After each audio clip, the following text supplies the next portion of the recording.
The other thing too is, like you had mentioned, that do you have the sweat equity and things like that?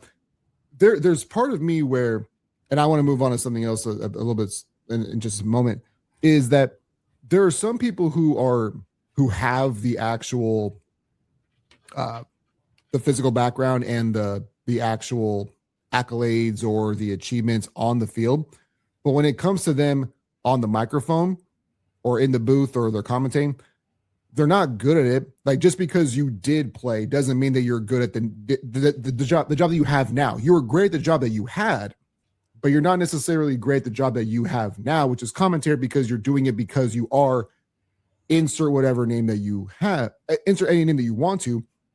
And like, that's the only, like, that's a slight pushback too, because most of these guys who used to play are actually pretty good on the microphone because they've had a microphone in their face since they were like 14 years old. So they're pretty good at being able to navigate through the weave of, we're going to bait you to say the wrong thing anyways.